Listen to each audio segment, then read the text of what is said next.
اسرار ازل را بجز از آفریدگار کسی نمیتواند افشا نماید، زیرا آفریننده و روزی رساننده تنها خودی اوست و هر آنچه به سر بنده می آید از جانب اوست. راه تعیین نموده عمر نیز به حساب است. هر مانعه و دشواری و هر برار و نابراری هایی که در پیراهای پر از پیچ و تاب حیات پیشرو می آید، شاید آن را خواه تلخ است و یا شیرین، ناچشیده و نادیده نمی توان گذشت. زندگی عالم آسایش نیست، نفس آینه این اسرار است.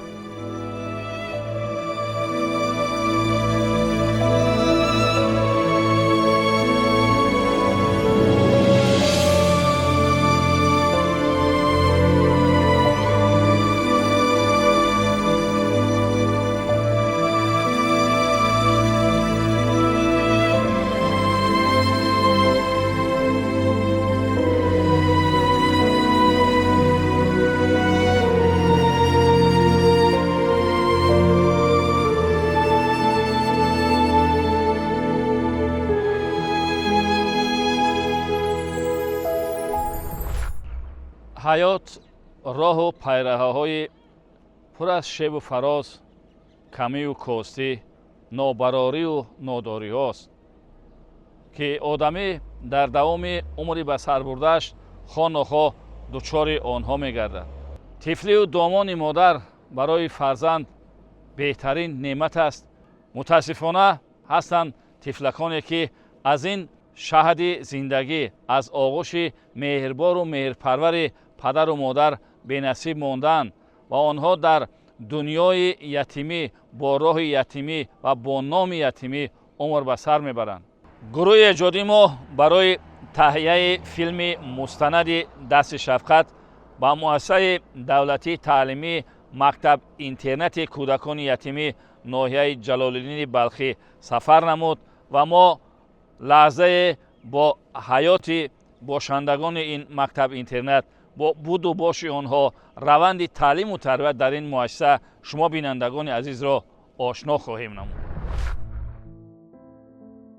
тифлию домони модар барои фарзанд муқаддастарин ва гуворотарин маъвост.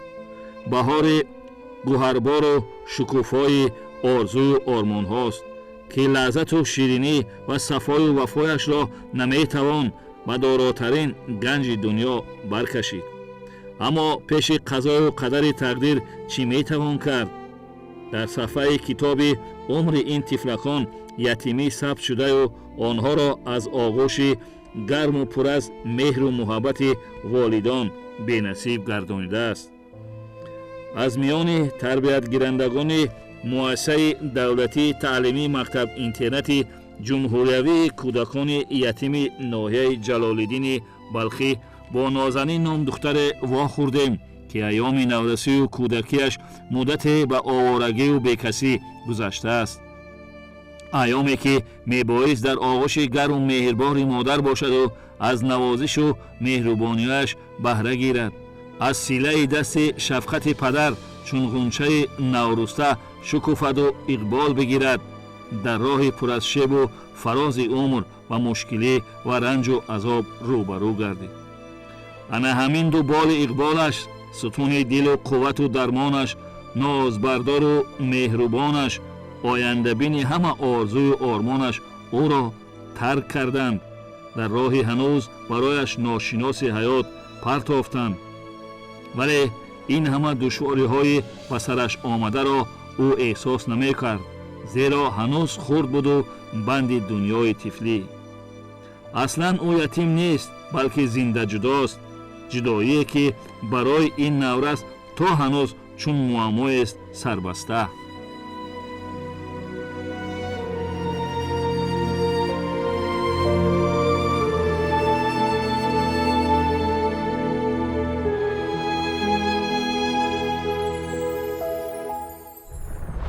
вақте ки ман хурд будам, ману модарам дар қади кӯча партофта буд ва ман шабу рӯз сарсону овора мегаштам.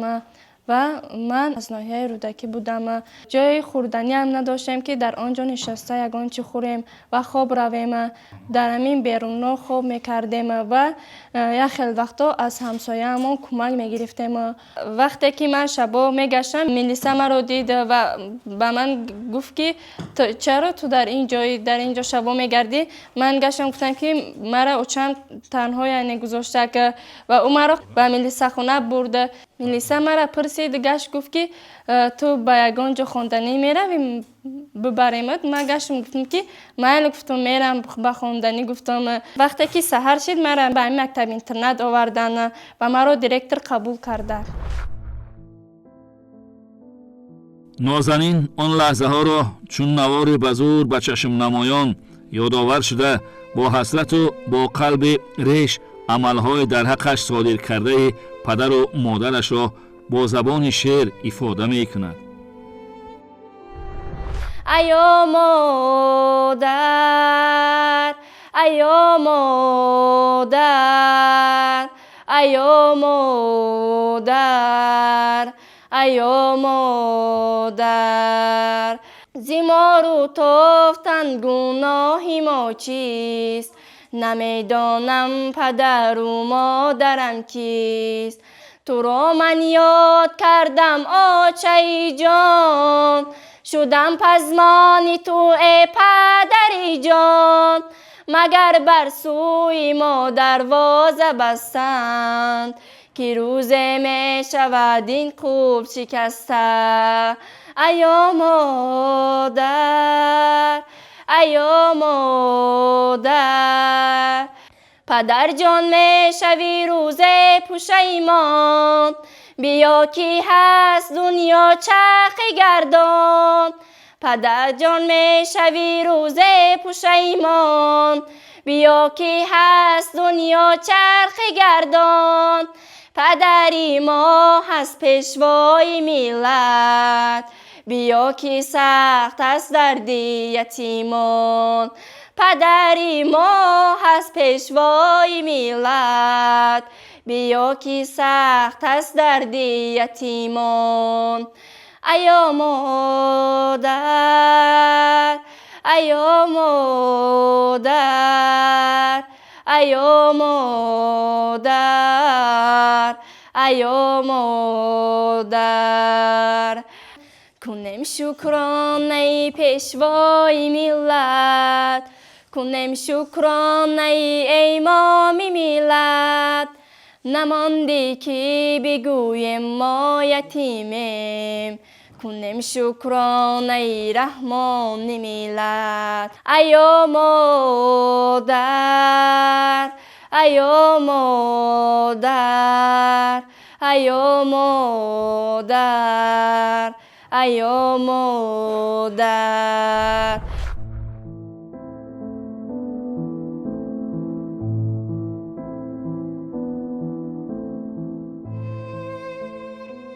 استقلالت نعمت پرارزشترین است که شعاع خورشید صفا بخشندش به قلب‌ها نور و ضیا و صدق و صفا بخشید. دیده ها را پرنور و به زندگی و روزگار مردم نشاط و فیض و برکت عطا نمود. به وقت برگشته این یتیم ماندگان عمر دوباره بخشید. آنها را از یأس و ناامیدی، نابراری و ناکامی رها کرده راه آنها را به آینده نیک و با سعادت گشاد. در طول 35 سال صاحب استقلالی مملکت با هدایت و سرپرستی پیشوای ملت پرزیدنت جمهوری تاجیکستان محترم امام علی رحمان برای این قشر آسیب پذیر جامعه تمام شرایط و امکانیت‌های خوب مهیا گردید. امروز این یتیم ماندگان دیگر خود را یتیم نمی حسابند. آنها در سیمای پیشوای ملت پرزیدنت جمهوری تاجیکستان محترم امام علی رحمان پدر محبوب، پشتیبان و سرپرست و حامی خود را می‌بینند و افتخار و شکرگزار از دولت صاحب استقلال خویش می‌کنند. یکی از خصلت‌های نجیبانه و انسان دوستانه و یتیم پرورانه پیشوای ملت پرزیدنت محبوب جمهوری تاجیکستان محترم امام علی رحمان در آن است که هنگام سفرهایش به شهر و ناحیه‌های مملکت حتما از حال و احوال یتیمان و بی‌پرستاران خبر میگیرد. با آنها سر یک پیاله چای می نشیند، سرشان را پدروا سیله می کند، مهربانی و نوازش می کند و پیوسته تاکید می نماید که شما بی صاحب نیستید، شما بی پدر و مادر نیستید. پدر و مادر شما رهبر دولت و حکومت. همچنین پرزیدنت جمهوری تاجیکستان محترم امامعلی رحمان مدام به یتیمان رو آورده تاکید می نمایند که خوانند، علم آموزند، صاحب کسب و صاحب معلومات شوند و آینده به خلق و وطن عزیز خود خدمت نمایند. خوشبختانه در همه مؤسسه‌های دولتی تعلیمی برای کودکان یتیم و بی‌پرستار برای تربیت گیرندگان همه شرایط بود و باش علم آموزی و کسب آموزی مهیا می باشد. مؤسسه دولتی تعلیمی مکتب اینترنت جمهوریوی کودکان یتیم ناحیه جلال‌الدین بلخی دارای همه شرایط تعلیم و تربیت می باشد.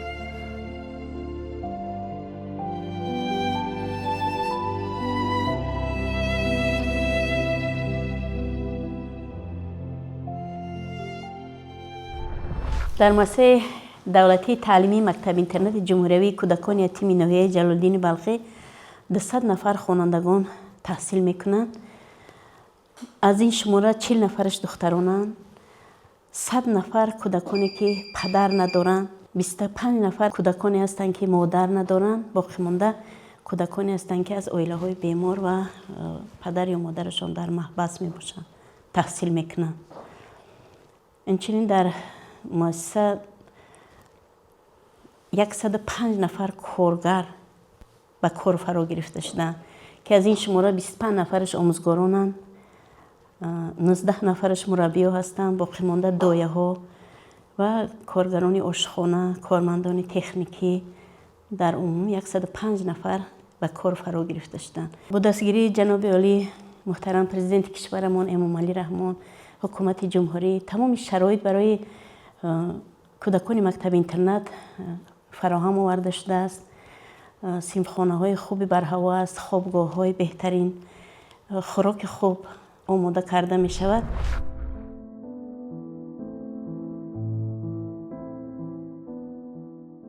تربیت گیرندگان مؤسسه پیوسته پی آموزشند. آموزگاران و مربیه‌ها با مناسبت دلسوزانه و مهر و محبت صمیمانه با آنها سبق می آموزند. کوشش می نمایند آنها را از علم و دانش‌های زمان معاصر برخوردار نمایند. در برابر دانش اندازی به تربیت گیرندگان هنر می آموزند تا اینکه صاحب هنر شوند و راه خود را در آینده پیدا نمایند.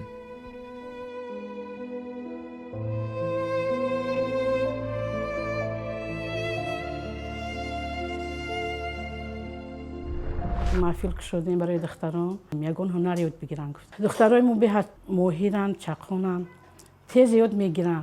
چی بگم ناز میدوزن، ناز کار میکنن. از اون که اونها یتیمن، پدر و مادر ندارن، ما با اونها با مهر و محبت زیاد رفتار میکنیم که اونها به پدری به مادری خودشون رو نفهمن. ما کوشش میکنیم که با اونها هم هنرها رو یاد دیم تا که در آینده خور نشون، عذاب نکشن، یک هنر رو یاد گیرن. لیکن اونها به حد چخونن، به حد دانوین یاد میگیرن، هوس دارن. بعضیش هست که دوزندگی را دوست میدارد، بعضیش هست که بافندگی را دوست میدارد. همین خیلی بافنده های ما سمیه جوراب میدوزد، عملا گلدوزی خوشرو دارد، گلدوزی میدوزد. این دخترکمون همش دوزندن یا دوزندگی را دوست میدارن. 3 نفر به حد یا دوزندگی را نقض میبینن. شاگردان این مؤسسه در آزمون و المپیادها اشتراک فعالانه دارند و صاحب جایهای نمایان نیز گردیدند. فرستادن افراسیاب پیران را در کشورها، بردن از این گناه 1 هفته شد. ز شاهان گیتی گرفتن یاد، به 8م یک نامه آمد ز شاه، به نزدیک سالار توران سپاه، که از اینجا برو تا به دریای سین، سپاه سگونداوران برگزین. همه رو چنین تا سر مرزین، و از آنجا گذر کن به دریای سین. چنانه که ما آگاه گشتیم اشتراک تربیتگرندگان این مؤسسه در آزمون‌های جمهوریوی فروغ صبح دانایی کتاب است. تاجیکستان وطن عزیز من، علم فروغ معرفت و آزمونی که امسال جاری گردید، آزمون شاهنامه‌خوانی، خیلی هم فعال هستند و شماره اشتراکداران این آزمون‌ها از حساب معسلین این درگاه سال از سال زیاد می‌گردد. این لحظه ما با دو تن از اشتراکچیان آزمون فروغ صبح دانایی کتاب است، حسین رجبов و اهل‌دین قربانعلیев صحبت آراستانی هستیم. خب حسین میگفتید که شما کدام سال در آزمون شرکت کردید و چگونه نتیجه به دست آوردید؟ من سال 2025 سال گذشته اشتراک ورزیدم. در دوره داخلی مؤسسوی یعنی دوره یکم جای یکم را گرفتم و دوره دوم ناحیوی را خط گرفتم. در دوره دوم هرچند که رقابت ها خیلی زیاد بود ولی من اشتراک نمودم، سزاوار جای دوم گردیدم و دوره سوم را خط گرفتم. در دوره سوم اشتراک ورزیدم، شاهد آن بودم که خیلی بسیار آدمان بودند، کوشش و زحمت ها کشیدند برای این آزمون اشتراک ورزیدند، را خط گرفتم. همچون یک خواننده در دوره سوم اشتراک ورزیدم. سبب که بار اول بود که در آزمون جمهوریوی فروغ صبح دانایی کتاب است، بار اول هست که اشتراک کردم. از نمیناسی ادبیات کودکان و نوسان و اثار شفاهی اشتراک ورزیدم. من از 100 کتاب زیاد خواندم، 120 حکایه، مقدار افسانه هایم از 80 زیاد هستند و اینچنین 200 شعر زیاد از بر نمودم. غزل ها 50 غزل از بر نمودم. رباعیات و دو بیتی ها از عمر خیام، ابو عبدالله رودکی و جلال‌الدین بلخی بسیار از بر نمودم. ذوق و شوق شما رو برای کتابخوانی بیدار کردند، کی شما رو راهنمایی کرد؟ آموزگاری که مرا به این آزمون راه بلد بودند، معلمه قادره و خالدانه به من یاری دادند. کوشش کردند که من در همین آزمون موفقیت شوم. به من چندین کتاب ها رو دسترس نمودند که اعضای کتابخانه ناحیه که بودم رفته یاری دادند در همین آزمون. معلمه هم قادره و خالدانه می باشند. چند سال که در این مؤسسه تحصیل میکنید؟ 7 سال است که در این مؤسسه تحصیل میکنم. پدر و مادر هست؟ مادر دارم، پدر ندارم. پدرم در صنف 5 بودم، صنف 5 گذشتم، از بیماری دیل گذشتند. از کدام ناحیه هستی شما؟ من از شرق باختر می باشم. محیط اینجا چه است؟ برای شما معقول است؟ بله، محیط اینجا خیلی فورم و من معقول است، خیلی پسند است. مناسبت آموزگار و نسبت شما چگونه است؟ مناسبت آموزگاران یاد میدهند چه خیلی ما درس خوانیم، چه خیلی آموزیم، چه خیلی در زندگی به راه راست هدایت می نمایند ما را، در زندگی شکست نخوریم. مناسبت آموزگاران ساز هستند. خب البته این امر تقدیر است که مثلا شما از پدر محروم گشتید. خب آیا به پدری خود را حس میکنید در این درگاه؟ نه، چون که پدر هر یکی ما اساسگذار صلح و وحدت ملی، پیشوای معظم ملت، پرزیدنت جمهوری تاجیکستان محترم امام علی رحمان هستند که در همه گونه جهت به ما یاری میدهند. کمک و دستگیری هایشان نیز زیاد هستند. از همین سبب من خود را به پدر حس نمیکنم. اهل‌دین میگفتید که شما در آزمون از روی کدام نامیناسیا اشتراک کردید و چقدر شعر و حکایه و عموما چقدر کتاب خوندید؟ چی رو ازبر کردید؟ من در نامیناسیای ادبیات بچگانه، کودکان و نوسان و آثار شفاهی اشتراک کردم. من زیاده از 100 شعر زیاد کردم. 72 عدد کتاب، از 100 زیاد مقدار حکایه زیاد کردم. در کدام دور اشتراک کردید؟ در دوره مکتبی و ناحیه‌ای اشتراک کردید؟ بله. اون شعر میدونی؟ بله. شعر از استاد صدرالدین عینی در وصف مکتب. ای مانده قدم بر راه مکتب، عالی است مقام و جاه مکتب. مکتب سبب حیات باشد. مکتب سبب نجات باشد. مکتب به تو عقل و هوش بخشد. مکتب به تو شهد و نوش بخشد. برخیز و گذار خواب خود را، برگیر به کف کتاب خود را. رو از همه پیشتر به مکتب، شوق است تو را اگر به مکتب. سعی بنما و علم و آداب، بیشتر ز شریک خویش دریاب. تا در دو جهان عزیز باشیم، با دانش و با تمیز باشیم. айни замон ки бо ибтикори пешвои муаззами миллат президенти ҷумҳурии тоҷикистон муҳтарам эмомалӣ раҳмон дар мамлакат озмуни ҷумҳуриявии шоҳномахонӣ ҷараён дорад, дастпарварони ин муассиса низ барои иштирок дар ин озмун омодагии ҳамаҷониба дида истоданд.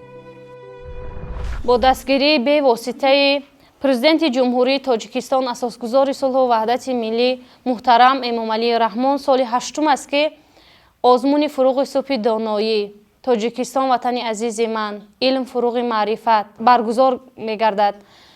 мо ҳам дар муассисаи худ дар мактаби интернати ҷумҳуриявии кӯдакони ятими ноҳияи ҷалолиддини балхӣ ин озмунҳоро ба роҳ монда истодаем. имсол ҳам аз ҷониби асосгузори сулҳу ваҳдати миллӣ пешвои миллат муҳтарам эмомалӣ раҳмон озмуни шоҳномахонӣ ба роҳ монда шудааст. хонандагони мо дар ин озмун маҳорати худро нишон дода дониши худро сайқал медиҳанд. ба номи худованди ҷону хират, каз ин бартар андеша бар нагзарад. худованди ному худованди ҷой, худованди рӯзи диҳу раҳнамой. худованди кайҳону гардон сипеҳр, фурӯзандаи моҳу ноҳиду меҳр. зи ному нишон гумон бартар аст, нигорандаи баршуда гавҳар аст.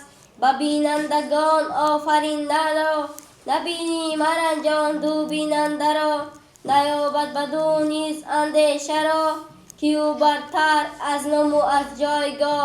сухан ҳарчи зин гавҳарон бигузарад, наёбад баду роҳ ҷону хират. хиратгар сухан баргузинад ҳаме, ҳамонро гузинад ки бинад ҳаме. کنون خیرالمند وصف خیرت، بدین جایگاه گفتم اندر خورد. بگو تا چه داری بیار از خیرت، که گوشی نیوشان در زور برخورد. خیرت بهتر از هر چه عزت داد، ستایش خیرت را به از راهی داد. خیرت رهنمای و خیرت دلگشاست، خیرت دست گیرد به هر دو سرای. از او شادمانی از او یک کم است، از او یک فزونی از او یک غم است. خیرت چشم جان است تو چون بینگری، تو به چشم شادان جهان اسپری.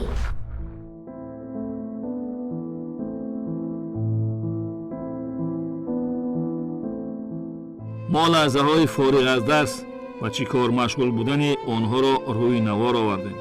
ҳангоми хӯроки шом дар ошхона, дар саҳни ҳавлӣ ва дар хобгоҳ бо онҳо суҳбат намудем ва аз ҳаёти берун аз дарсиашон ошно гардидем. вақте мо ба ошхонаи муассиса ворид гардидем, тарбиятгирандагони муассиса хӯроки шом мехӯрданд.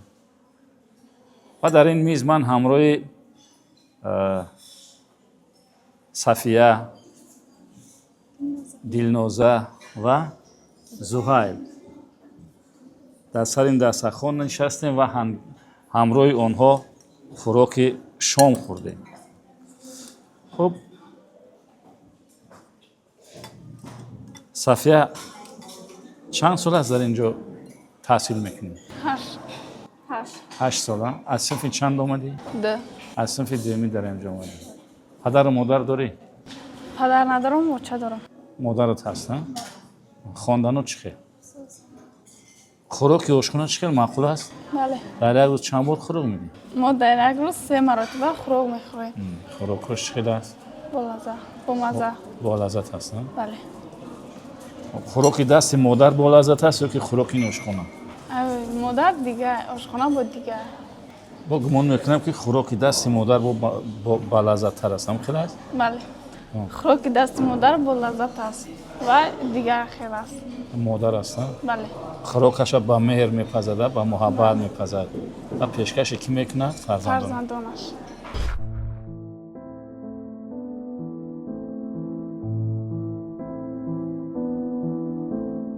آنها خود را اعضای یک عائله میشمارند، چون در این درگاه با مهر و محبت و غمخواری مخصوص فرا گرفته شدند. هیچگاه احساس تنهایی، بیکسی و یتیمی نمیکنند.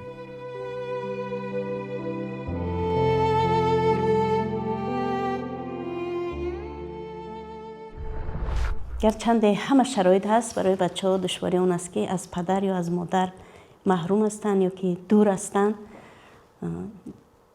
همیشه بعضا آنها گریه میکنن، یادی پدر میکنن یا یادی مادر میکنن. ما همیشه هم روی کارگران کوشش میکنیم که آنها احساس نکنن. به درس مشغول هستن، محفل ها مشغول میکنیم. همیشه با آنها صمیمی هستیم، مهربانی میکنیم، دلبرداری میکنیم. با خواندن کتاب، با خواندن شاهنامه، محفل های فنی آنها رو کوشش میکنیم که جلب نماییم و تو بیشتر فکرشون در درس خوانی باشد، در خواندن کتاب باشد. وقتی که باشندگان مؤسسه از خوراک شام برگشتند، هر یک به خوابگاه خود آمده تا وقتی فرا رسیدن خوابشون گروهی به شاهنامه خوانی مشغولند، گروهی به بیت برق مشغولند و گروه دیگر درس تیار میکردن.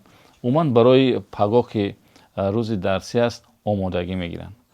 و ما در گروه اومدیم که دخترکا بیت برق داشتن.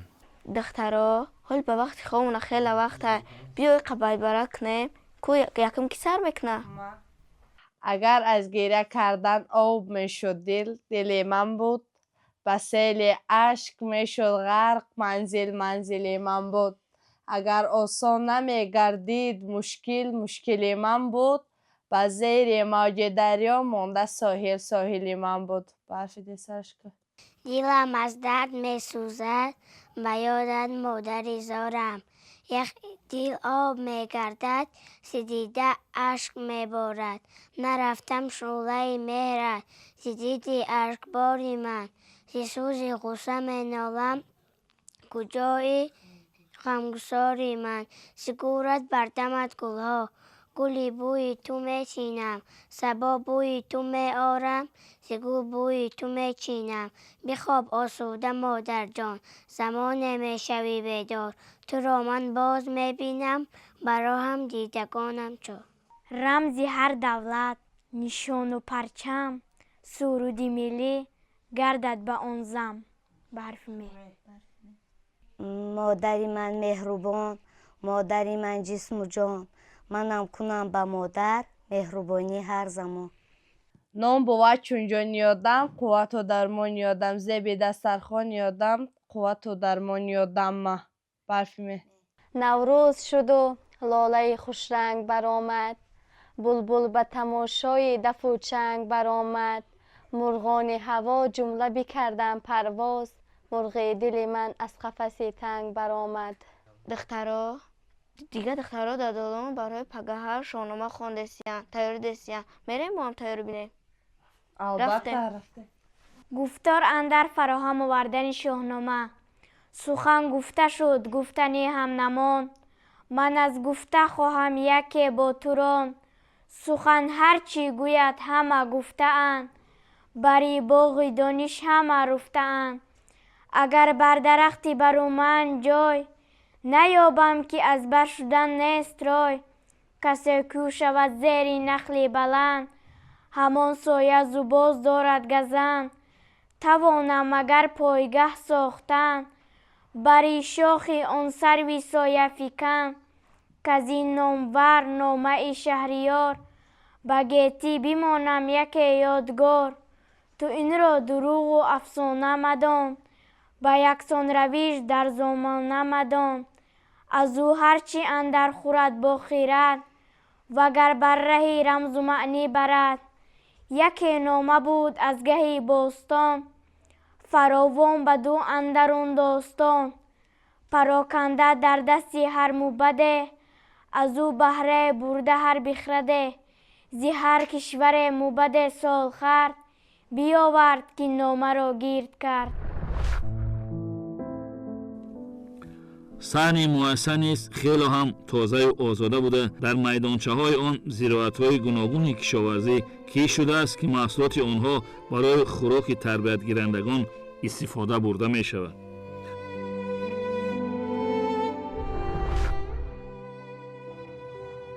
در دوره عملی‌گردانی برنامه دولتی قبول‌زارکنی جمهوری تاجیکستان برای دوره تا سال 2040 و مرحله اول آن برای سالهای 2025-2027 امروز در سرتاسر مملکت روند کارهای قبول‌زارکنی آبادگردانی ادامه دارد و هنگامی که ما به این مؤسسه وارد گردیدیم، در صحن مؤسسه تربیت گیرندگان مؤسسه برای بنیاد یک باغ نمونوی نیال شنونده شدند و در این میدانچه زیاده از 10 نمود نامگوی درختان میوه دهنده شنونده شده است که برای سرسبز و خرم گرداندن این موضع خیلی هم موافق و مطابق می باشد.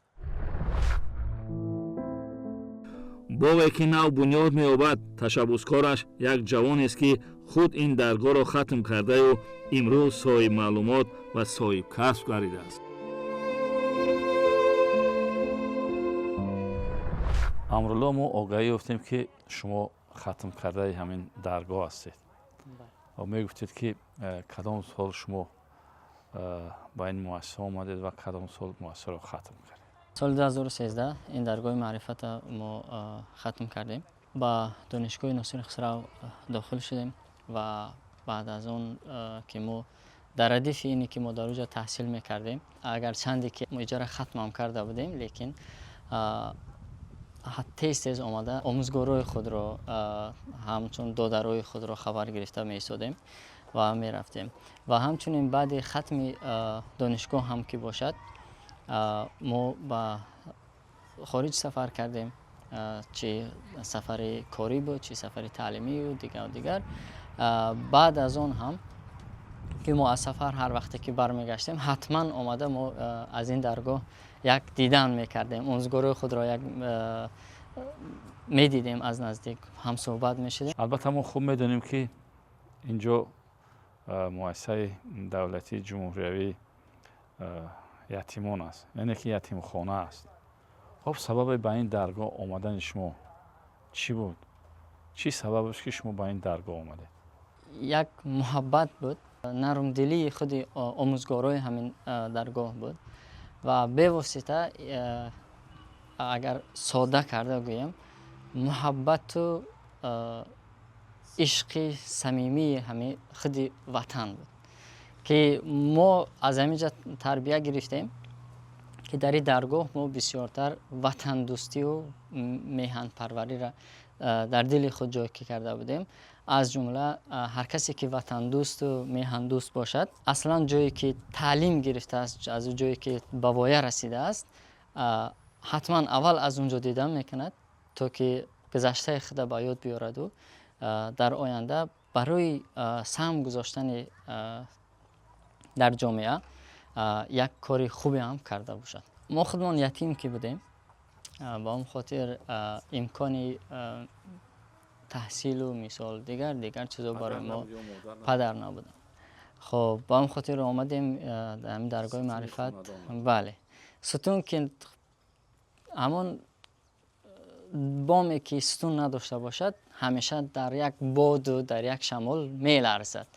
به همون خاطر ما آمدیم در اینجا تحت یک ستون استوار با قوت که ریشه‌اش در عمق زمین جای دارد، آمدیم در همینجا تحصیل خود را ادامه دادیم. رفت و آمد ما خودش نشانه از محبت و نشانه از مهر و نشانه از نرم دلی و خوش معاملگی همین خود استاد و همین درگاه معرفت است. برغم آن همه ناکامی و نامرادی که قسمت به سر این یتیمان آورده است، خورشید اقبالشان رو نموده و راه آنها را به آینده نیک و با سعادت منور گردانیده است. ابرمرد خیرتپیشه و عدالت پرور، یتیم پرست و دوراندیش، سرور انسان دوست و انسان پرور محترم امام علی رحمان سایبان سر و پرستار یتیمان گردید. خواهید که زندگی با برکت داشته باشید، از کسی محتاجی نکشید. برای فقط از شما طلب که خوانید. اگر خوانید، سواد دانش بلند داشته باشید، زبانهای خارجی را دانید، تکنولوژی اطلاعاتی را اسکوب کنید، متخصصی وزیده شوید، همه چی پیدا باشه. همه چی. هم زندگی عمر با برکت ببینید، صاحب همه چی بشوید. با شرافت صاحب استقلالی و وحدت کامل و سرتاسری کشور و هدایت و سپارش‌های پیشوای ملت، پرزیدنت جمهوری تاجیکستان محترم امام علی رحمان این قشر آسیب پذیر جامعه حامی و پشتیبان خود را پیدا نمودند. دیگر آنها بی‌پرستار و یکه و تنها و یتیم نیستند و زیر لیوای پرافشان وطن عزیز و محبوب خود تاجیکستان صاحب استقلال و کمال می‌رسند و چون فرزندان صادق و خلق و ملت خود خدمت شایان و شایسته می‌کنند. صفحه دهر بود دفتر عمر همه خلق، همچنان گفت خردمند که اندیشه گماشت، خرمان کس که در این دفتر پاک از همه حرف رقم خیر کشید و اثر خیر گذاشت.